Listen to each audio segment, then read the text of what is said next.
Greta Thunberg has said to us, I want you to act like your house is on fire, because it is.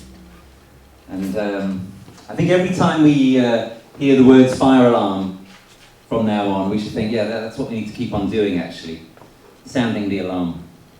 And that's really what I try to do, is to sound the alarm. Some people say this is alarmism, this is catastrophism. But I say, no, there's a difference between being alarmist and sounding the alarm. Actually, it's not me who said that. That's not original to me. Those are the words of Winston Churchill in the 1930s. Because he, of course, had faced the very same criticism. People said, you're an alarmist. The risk from the Nazis is much less than you say. And he said, I'm not an alarmist, I'm raising the alarm. And something like that is what we need.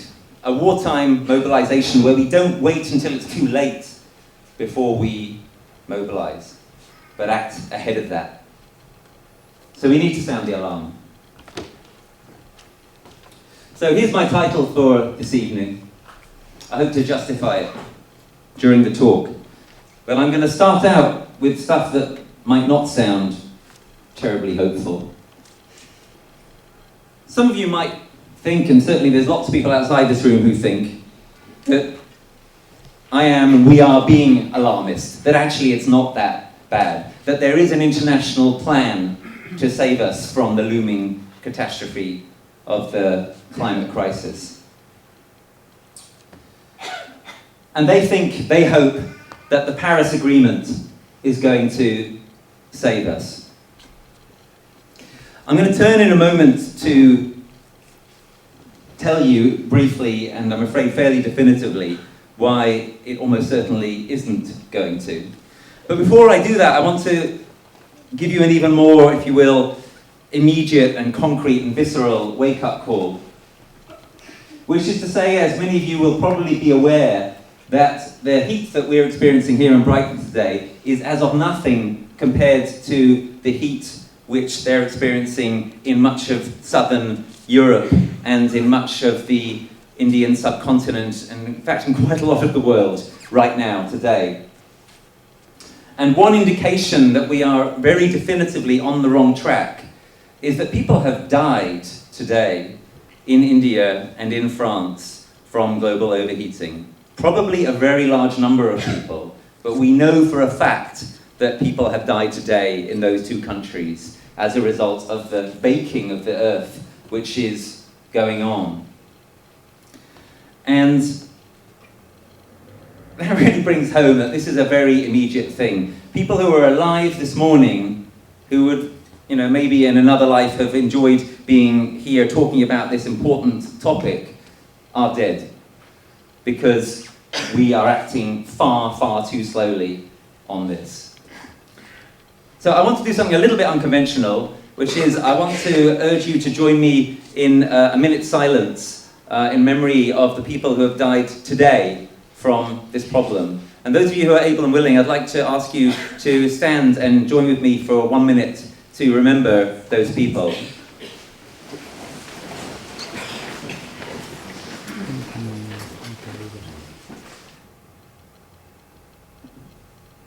Thank you very much. That was pretty powerful, I think. You could have heard a pin drop, except when the motorbike went by, which sort of reminded us of how we've got this problem. People are talking in this country a lot at the moment about carbon net zero by 2050. It's fantastic that they're talking about that, and they're talking about it because of Extinction Rebellion. But let's be very, very clear. If we achieve carbon net zero by 2050, that means for the next 31 years, we're making the situation worse, right? We're already killing people today because of this. We have an international agreement which is supposed to be getting us through it, but as I'm going to momentarily explain, it's not going to do so. And if we achieve carbon net zero by 2050, then for the next 31 years, we are making the situation worse. And there are enormous time lags built into the system. That's the real killer about dangerous climate change. Carbon stays in the atmosphere, carbon dioxide stays in the atmosphere sometimes for hundreds of years. Here's a really terrifying statistic for you. Well, let me try it as a question. If you know the answer, don't shout out. Leave it to the uninitiated, because it's very interesting how different people's expectations are from reality. So you burn a lump of coal, yeah? You get some thermal energy from it. You also get carbon dioxide going up into the atmosphere.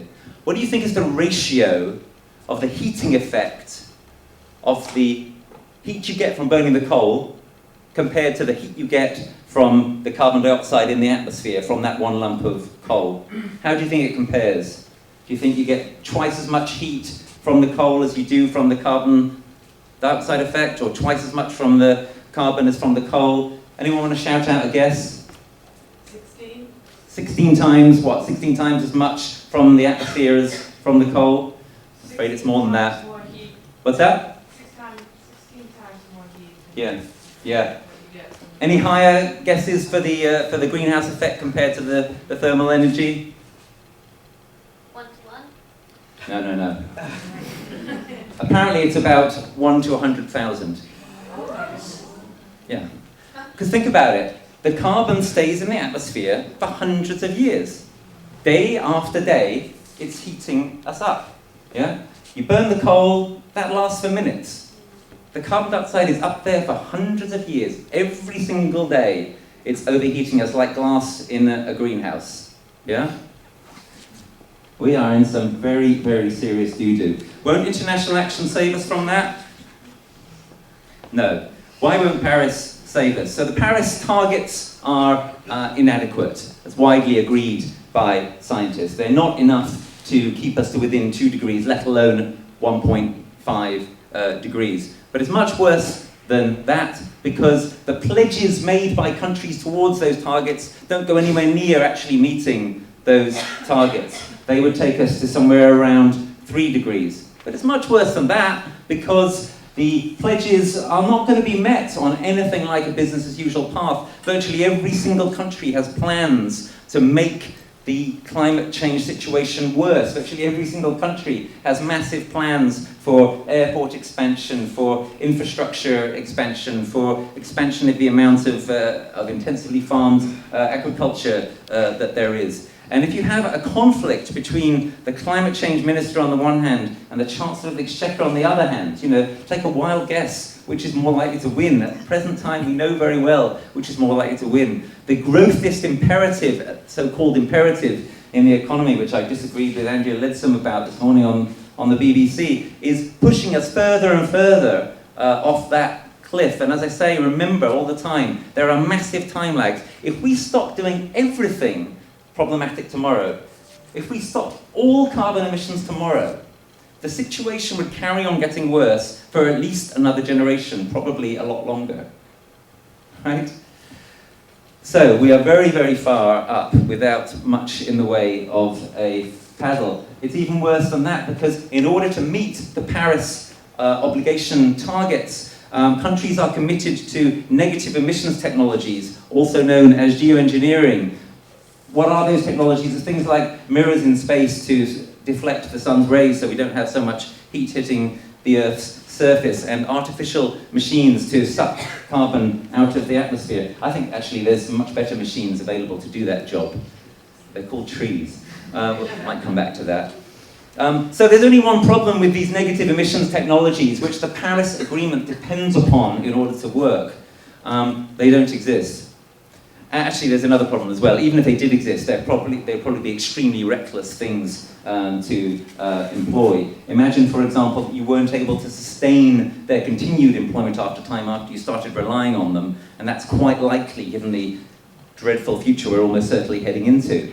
Then you would have a sudden, enormous surge in atmospheric temperature once you stopped geoengineering, and that would be worse probably than not having done it at all. No. Paris is not going to save us unless there is some kind of absolute transformation in public consciousness and action which impels the kinds of politicians that are in the COP, in the climate negotiations, to act completely differently. Now, here's one interesting fact which we've just found. The climate negotiations, the big ones in 2020, are going to be here in Britain next year. Wow, that is going to be quite an opportunity. Industrial growth society is finished. it's doomed. The picture sort of sums up why in a way. I think comment is kind of unnecessary. That's golfers during the unprecedented wildfires on the North American West Coast last year. Civilization as we know it is going down. The only way that anything like our civilization is going to survive is if it gets transformed out of all recognition extremely rapidly. And that truth is partly what this little book is about. This civilization is finished. Conversations on the end of empire and what lies beyond.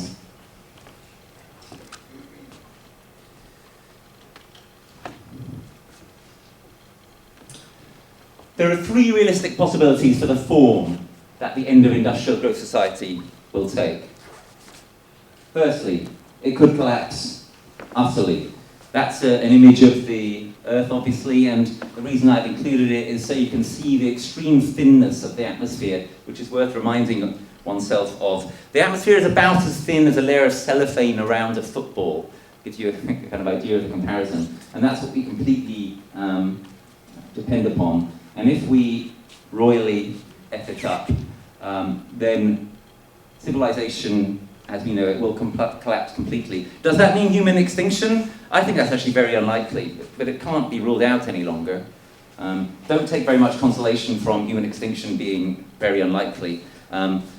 If there are just a few thousand breeding pairs left in the Antarctic, as James Lovelock suggests, for example, that's only a little bit better. This possibility is entirely possible. Second possibility, might we have some kind of successor civilization arising from out of the wreckage of this society as a sort of green phoenix there? But don't get too excited about that either. If this is the way things go, then we're talking at minimum multiple megadeaths. We're talking something which will make the Second World War look like a fairly minor episode. This possibility has now to be very seriously considered. We've been unwilling to think about it, most of us, so far. Given that it is now, in the opinion of a number of us, a probability rather than a possibility, we have to think about it seriously. And I'll come back to that a little later in this talk. We have to be willing to face the horrendous, tragic fact that approaches based on mitigation alone of the problem or prevention alone of the problem, it is far too late for such approaches. We have to accept that there is massive climate damage already and far more massive climate damage coming. We have to accept that there is massive ecological damage already and probably far more massive ecological damage coming. And that means that we have to think seriously about the likelihood of civilizational collapse and try to prepare ourselves for that and try to have some kind of insurance policy. Or thirdly, as I mentioned a couple of minutes ago, we might still be able to transform ourselves radically and rapidly in an unprecedented manner in time to avert collapse. The challenge facing us is far more severe than the challenge facing, say, Gandhi or Martin Luther King or the suffragettes, which are precedents that are sometimes cited. We are seeking to basically change everything in extremely short time against extremely massive vested interests and ignorance and so on and so forth. We're not just seeking to involve people who have been excluded from the system in that system. We're seeking to completely alter the system. So, three possibilities: complete collapse, a successor civilization, is quite a tricky one, arising out of the wreckage of a collapse, or transformation to avert collapse. But as I say, if we do manage to achieve this fantastic possibility number 3 here, it won't look very much at all like what we have at the moment. And those who are thinking and who are saying, well, surely what we have to do is have just a green industrial revolution, and what we have to do is carry on being able to do all the things we do at the moment, only based on renewable energy and so on. That's for the birds. Massive change is coming, whether we like it or not. We either do it deliberately, intelligently, voluntarily, and rapidly, or it gets imposed upon us. So if you buy this, and I suggest that you should. My analysis is less pessimistic than that of some of my colleagues. People are finally starting to talk about this and to be honest about it, and that's great. If you buy this, what is to be done? I've got 7 suggestions. Firstly, wake up. Wake up, that's not a one-off event. You don't just kind of wake up and then you're awake. You have to kind of do it over and over again and bit by bit, and then you sort of fall back into old habits again, and then you have to start doing it again. And also, it's not just for you, everybody has to wake up, so you have to help each other wake up and deal with it. And of course, waking up is bound to involve quite a lot of freaking out. So I'll come back to that in a moment. Secondly, I mentioned that we can no longer fixate on prevention and mitigation alone.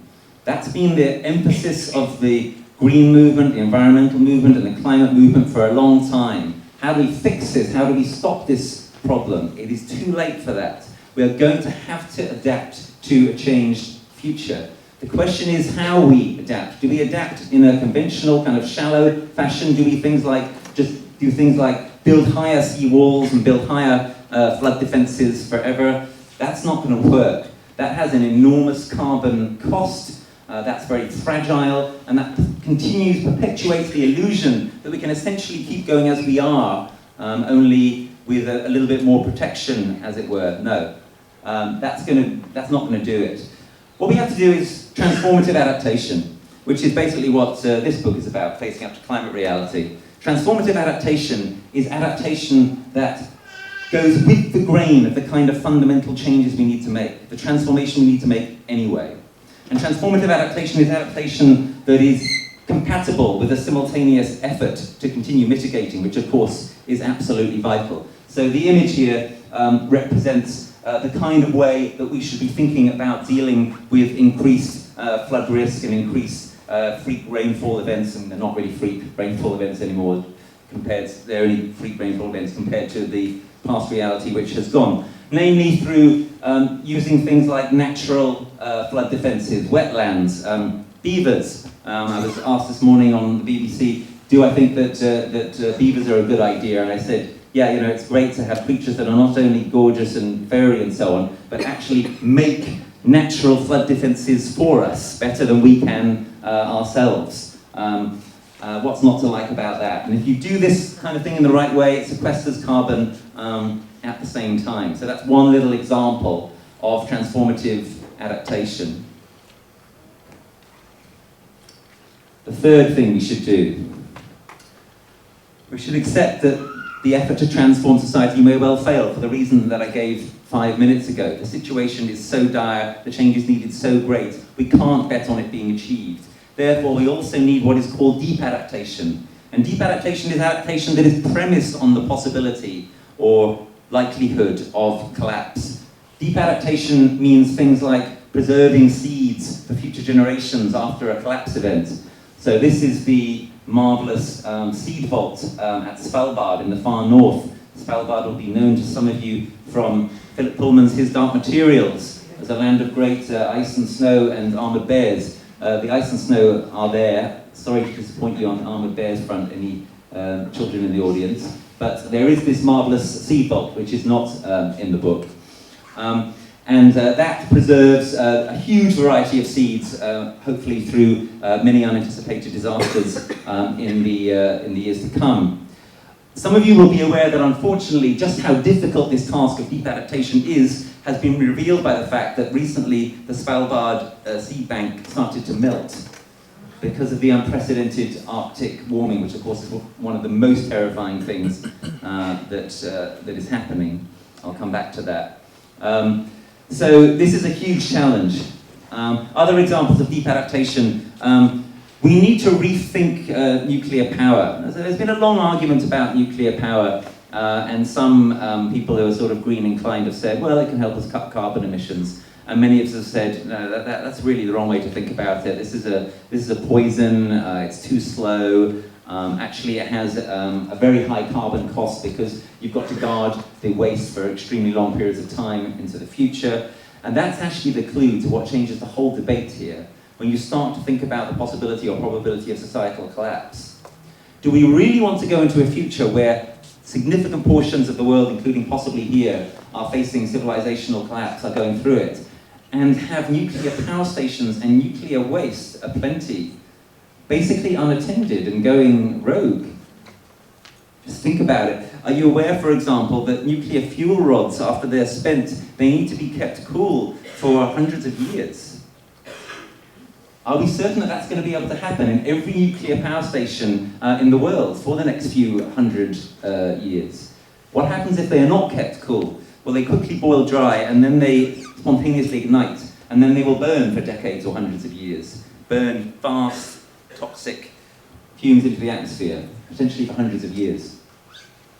And of course, where are nuclear power stations sited?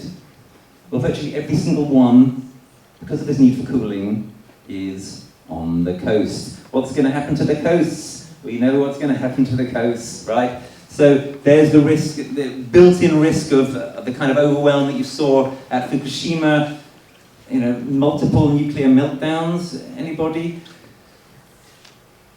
The possibility of civilizational collapses around the world completely changes the debate around nuclear power. It is utterly reckless. It is completely absurd to go nuclear at this desperate moment in human history.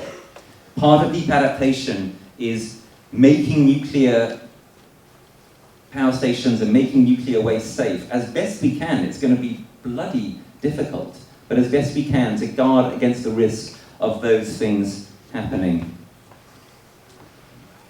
And deep adaptation is also a psychological process, which I'll come back to more in a second. Well, right now, in fact. Fourth of my 7 things. Feel your anger, feel your grief. If this is hitting you hard right now, or if the same kind of things have happened to you over the past few weeks or over the past few years, don't suppress it. It's real. It's an indication of what's actually happening. It's rational, right? It makes sense to feel very, very strong emotions and fear and terror and all these things in relation to this. Because what these emotions all come from is love and care.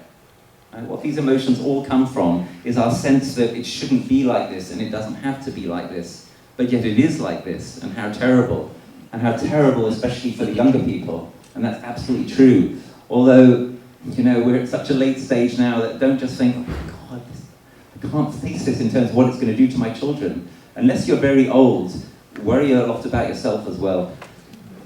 I'm 53 years old. I know it doesn't seem possible, but it is true.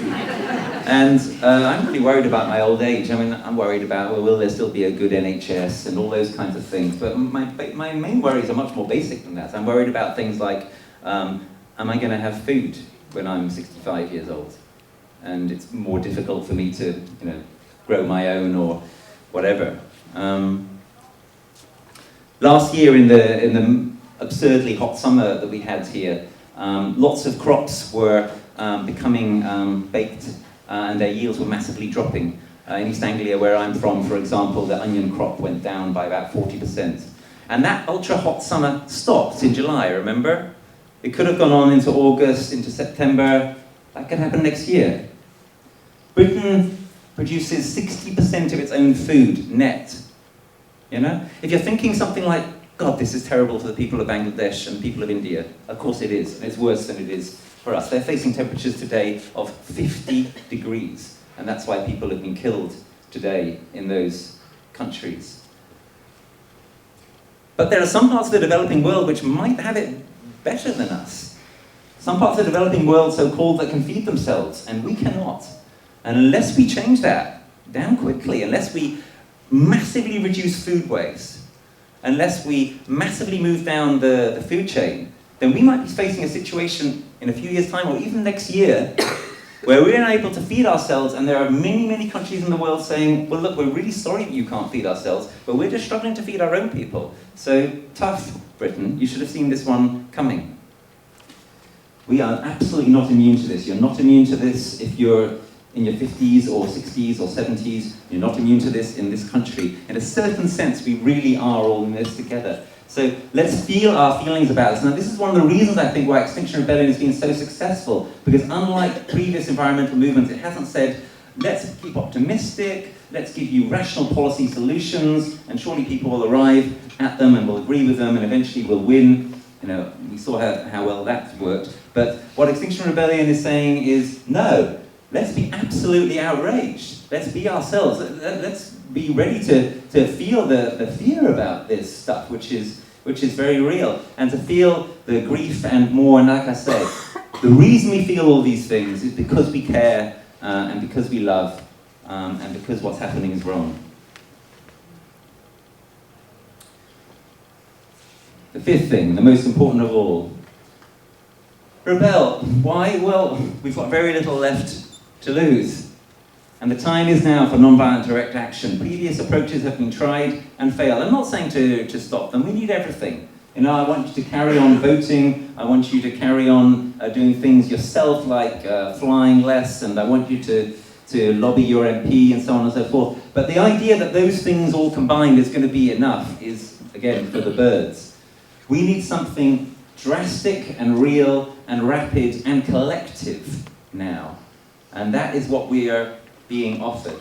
And when I say rebel, by the way, I do mean that quite literally. And this, again, I think is one of the reasons why Extinction Rebellion has been having such success. This is not a protest. This is not just people kind of waving, complaining, and marching in the street and then ending and going home.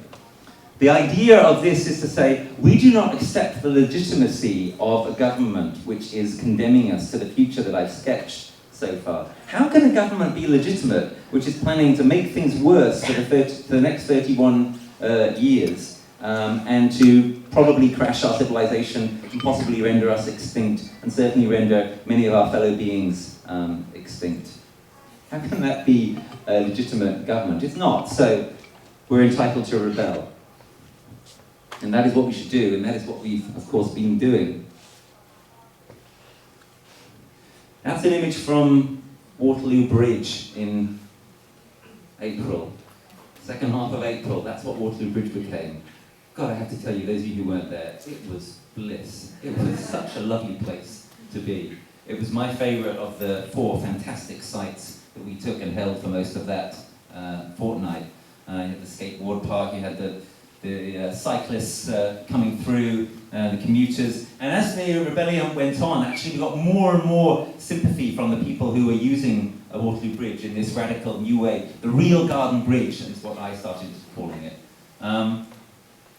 What we did in April was unprecedented. It was historic. It has changed history.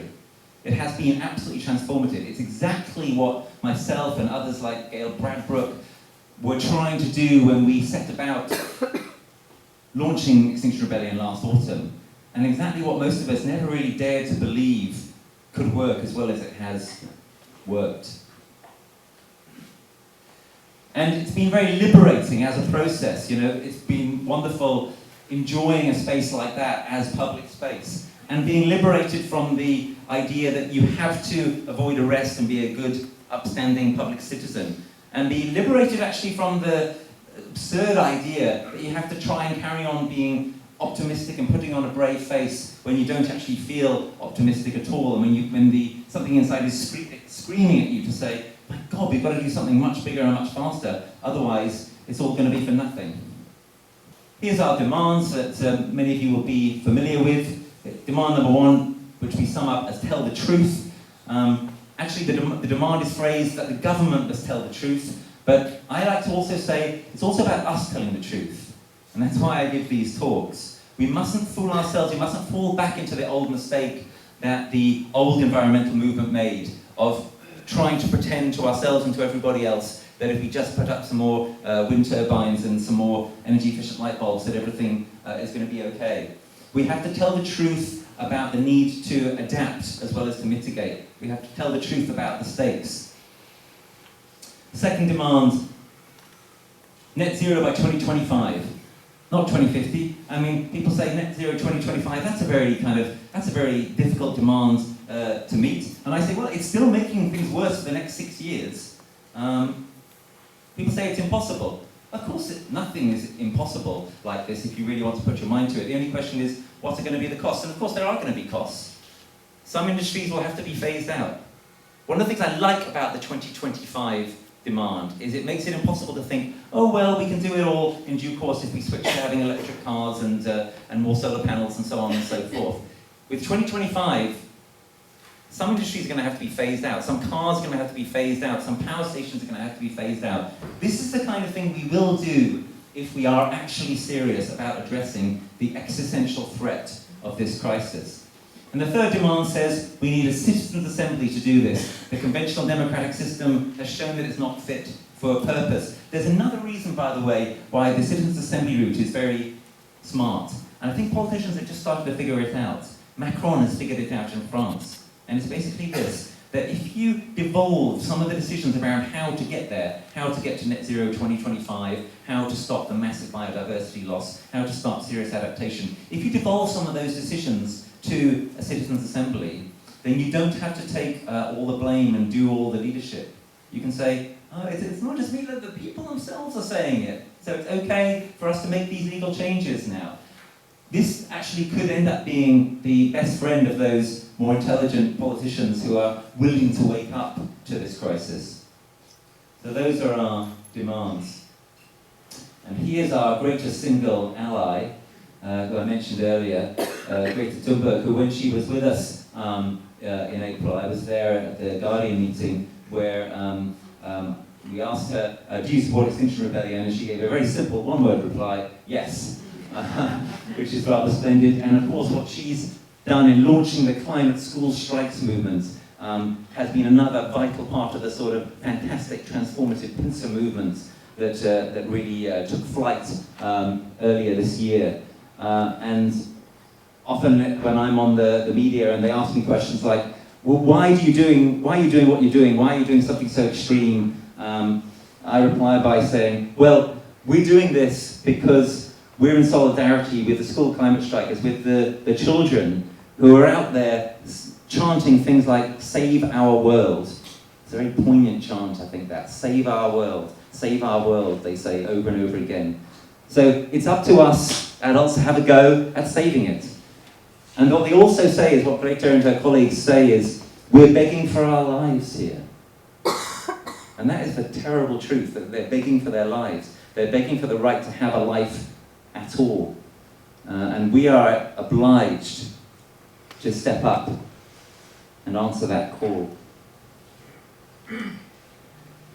And here's the crucial thing about it all. We hoped it would work. Most of us didn't actually believe that it would work, but it works. It's working. At the start of the April Rebellion, the media were absolutely lined up to tear us down. Within days, it started to shift. And then in the second week of the rebellion, you had all these extraordinary things happening. You had a letter in the Times from business leaders saying, not kind of, oh, we think the protests are interesting and they've got some valid points, but saying, we agree with Extinction Rebellion. And that's a quote, direct quote from the letter. You had William Hague, former Conservative leader, saying, well, look, I'm not a rebel, but these people really do have a point. And unless the Conservative Party wakes up to this, we're going to be finished. We're going to be electoral toast. We had the government and the opposition agreeing to meet with us, and that process is ongoing. So I met today, again, as part of the XR political liaison team with Michael Gove. And among the promises he made today was that he would try to secure for us a meeting with the next Prime Minister, so that we can try to... Don't know for certain yet who it's going to be. So that we can talk to that person, whoever it be, whatever person with a blonde mop happens to win the election. We can say to that person the kind of thing I'm saying to you here tonight. And that's what we want to do. We want to say to the top politicians and decision makers and civil servants and business leaders in this country, this is not a drill. This really is happening. We know that to some extent you know this, and that you need cover to start moving radically on it. Well, we are that cover. We're here to make what is so-called politically impossible possible. And that's what we did in April. You can see some of that in the results of the elections in May, with fascinating historic results of success for the Green Party. Full disclosure, I'm a member and active in the Green Party. Here in Brighton and many other places, the Green Party did superbly in May's elections. Why am I making that point here this evening under XR auspices? Because it's quite obvious that the reason the Green Party did so well is because of XR and because of the climate school strikers. The Green Party was completely unprepared for the level of success that it achieved in May's elections. It's another indicator of what's changed. And above all, the opinion polls, which I just found so heartening. By the end of the rebellion, for example, 2/3 of British people were saying, yes, we're in a climate emergency. Similar numbers were saying they would alter their vote over the issue. Similar numbers were saying that things like even that they agreed with Extinction Rebellion's demands. Quite extraordinary transformation. Nonviolent direct action works. We got this result because 1,100 people were willing to be arrested and because a much larger number were willing to support them. Thanks, incidentally, to everyone who made this evening's event possible. You know, it probably won't surprise you too much to learn that there's been 10, 20, 30 people working hard to make this evening's event possible. There's always loads of people behind the scenes, and for every one person arrested, there are probably 10 or 20 people making that possible and making the most of that. But without those arrestees, none of this would have happened. Without the holding of that public space, none of this would have happened. Without that element of sacrifice, none of this would have happened. We won over the British people, we won over the media, and the whole tone of the media has changed now. The world has been changed. And the world is looking to us for leadership on this. Certainly the developed world is. And I'm in regular contact with Extinction Rebels in America. They're treating what we're doing here as a kind of blueprint, which they're trying to follow. It's very exciting. It's only just. You know, we started the whole trouble. We started the Industrial Revolution. We've got the biggest historical responsibility. And our government bleats on and on about how they're leaders on the climate question. Well, we're showing the actual leadership. So we have a new hope, it seems to me. And I don't know about you, but I've been giving these kind of talks for a few years, and until this April, I had incredibly little hope. Really trying to wake people up and feeling some of the time as though I was whistling in the dark and as though there was nothing that could possibly change things. Well, that's changed. I think Extinction Rebellion and the more general context, in the context, of course, of the terrifying changes to the weather, in the context of the climate school strike as well, and so on. I think Extinction Rebellion has given us, for the first time in a long time, a real hope. It is a slim hope, it's a slender thread, but it is real. And this changes everything, to quote Naomi Klein. The climate issue changes everything. You can't carry on living your life in the same way after you've understood this, and after you've thought about it, and after you've felt it and worked through some of those feelings. And what Extinction Rebellion has done changes everything. It shows that there is a way that we can actually get things to change. And this is not an absolute fate. We are not bound to collapse. Everything is not bound to go to shit. The sixth of my 7 things. We need to talk because this is a lot to take in. And I know that many of you have been trying to take it in and working with it for a long time. I'm going to stop fairly soon and I'm going to take your questions. It's absolutely vital that we have a serious Q&A. But also by this, I mean, for goodness sake, don't go away after this evening and just kind of worry about this by yourself. Talk about it with other people. Share this. This is something we have to do together. And what we found in Greenhouse, my think tank, is that when we face up to climate reality together, it can actually give us real strength that we didn't have before. When we started out with that project, we all felt very, very isolated. We all felt something like, I'm afraid, I'm desperately afraid about the future, and I don't know what to do about it, and I feel like I'm very isolated in that fear. And then we shared those fears and thoughts in a kind of go-round that we had, and we started out this project for this book. And By the end of that process of sharing, we felt a lot more certain, unfortunately, that our worries were real, but also some real kind of solidarity and fellow feeling, and the possibility, therefore, of being able to do something about it. So we need to talk. It's absolutely vital. Don't keep this to yourself. And now really moving towards a close, I love this quote by Paul Kingsnorth of the Dark Mountain Project, who is one of the people who's been a bit of a visionary on this issue. And Paul said a few years ago, "There is an abyss opening up before us. It challenges everything we thought we knew about our culture and nature. We need to look into it and concentrate on what we can see." Hard though it is, really, I want to urge you, try not to turn away from this. We need to look into it. We need to face up to this reality. And when we do, things become possible which were not possible before. And that is what has been happening this year. And that's how I would justify the title of my talk. And that's why I think we do now have a real hope, which we didn't have before. Some of you, after this, or in any case, might be thinking, "Oh, well, it's so urgent, we've just got to get on with it then. Let me throw myself directly into action." So I want to end with a slightly counterintuitive seventh and final point, which is I want to urge you to stop and take a little pause and to keep on doing this and to use that to sort of refresh yourself, but also to make sure that you are contemplating and not turning away from this reality. And that both makes sure that what you do is potentially enough and that what you do is genuine. So I've got a special slide here for this. This gives us a little moment.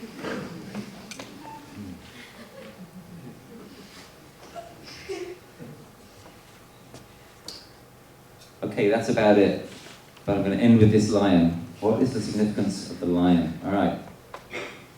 This is how I see the situation that I've been trying to describe in this talk. This is how I would sum it up. But what we have to do, is we face reality. We have the courage, we find the courage together to see what is coming, to see what is bound, the worst stuff that is bound to come for a while, and the possibilities beyond that. And then we rise up to meet it. Our ecological perception, by which I mean our understanding of ourselves as part of an interconnected system and as not alienated from this glorious planet. Our psycho-spiritual awakening, our waking up, and our socio-political uprising, our rebellion. These are then all aspects of the same whole, the same process. They're like, our movement is one smooth movement through these things together. Perception, awakening, action. The arising consciousness in us rises to meet what it faces that is wrong. And that, I think, is why, at this dire moment in history, this extraordinary, wonderful, beautiful thing is happening, is rising up to seek to change it. And incredibly and splendidly, it's starting to work. And when we do this, when we rise up in this way together, well, then they hear our lions roar. Okay, so look, this has been my talk. I hope you've enjoyed it. It's my own, it's not a sort of official XR talk.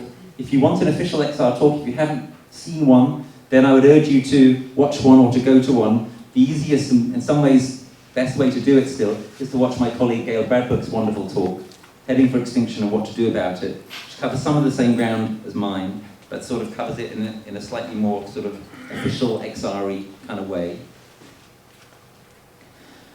And I want to urge you to put these dates in your diary. If you are convinced by what I've been saying here this evening, then these are the key dates for the rest of this year.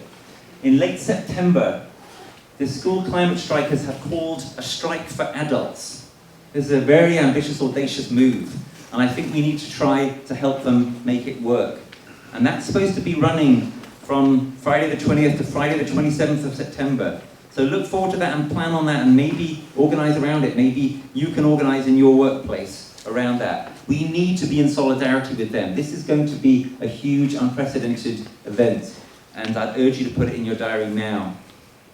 And around that time, or probably soon thereafter, Extinction Rebellion will be launching the next phase of our rebellion. We think and hope and believe that it will be a lot larger than the first big phase in April.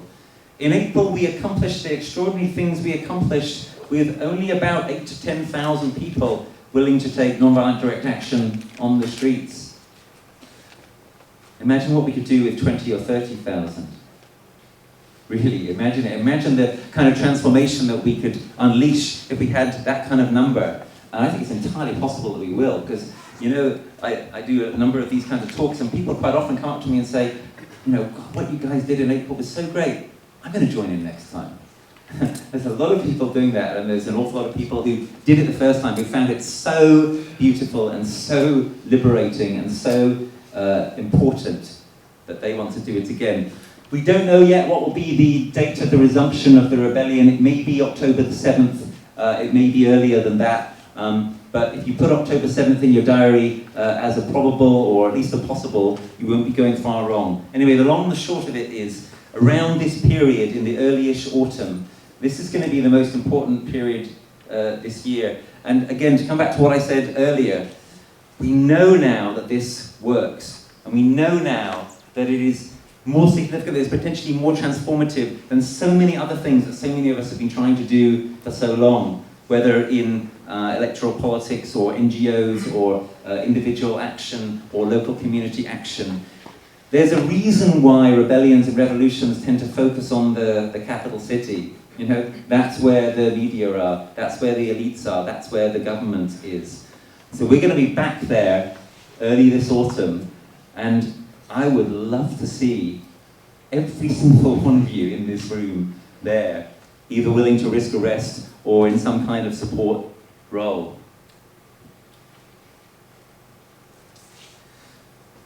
So thank you. I'm going to end by just mentioning briefly again these books that are available. Facing Up to Climate Reality from Greenhouse, and This Civilization is Finished, which will give you detail on some of the background and so on and so forth of some of the stuff I only had a chance to touch on in this talk. I hope if you read one of them, you'll be interested. Obviously, I'm happy to sign whatever, happy to discuss more. In a moment, we'll go into the Q&A. But before I do that, I want to end on a slightly different note. I want to end by saying this. One of the grave risks of the situation that we're now in is that because when we wake up to it, we realize what grave threat we, the human race, are under, and we as individuals and our families and so on are under. One of the things that it's tempting for us to do is to really focus only on that. And that, I think, is one of the reasons why so much of the discourse has been about the climate emergency and much less about the biodiversity emergency, which arguably is, in the long term, at least as serious, well, certainly to the animals that are going extinct it is. And remember, the experts have told us recently that 1 million species are now under threat of extinction. And for all we know, that may be an underestimate, because one of the astonishing things about the natural world is that we know incredibly little about it. We have really no idea how many species there are on Earth. We know that we're extinguishing species at an unprecedented rate. Many of the species we're extinguishing, we've never discovered. In some ways, we know less about biology and ecology than we do about physics and astrophysics. So I want to end by saying, I've focused a lot on the climate issue, and that's a lot what is dominating the public discourse. But we need always to contextualize that within the broader ecological crisis and ecological emergency, and not forget that. So again, I'm going to ask you to do something slightly unusual, and to join me to finish this talk and to maybe prepare us, put us in a good mood for the question and answer session and discussion, by turning our minds explicitly to the non-human animals and plants and so on that are at risk and that have already been extinguished, including the one which terrifies me the most, the passenger pigeon. Passenger pigeon, the story of it is very well worth looking into for those of you who don't know it. Unlike most of the famous extinctions, like the dodo, for example, which just had a very small number on basically one island. The passenger pigeon was, in the 19th century, the bird on Earth with the largest numbers. The flocks of the passenger pigeon were numbered in the billions. The passenger pigeon would darken the sky for days as its flocks flew over.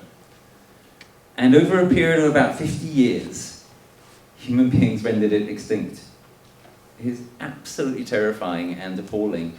It is the most extreme demonstration we have yet of the darkness of which we are capable. And it's really, really important, I think, if we aren't going to repeat the mistakes that have got us into this crisis, that we always come back to contextualizing climate within ecology and remember that it's not just about us. Because I think we're so afraid of the climate because that's the thing which is looming up to trash us. But meanwhile, we are already trashing and extinguishing many other species, and that may ultimately come back to bite us just as hard. And it matters in itself as well, deeply. So I want to urge you, as a way of finishing my talk, for us to once again join together in a minute's silence. I want to urge you to rise to your feet and join me in this, and this time to remember the species that have gone extinct, the species that we have killed.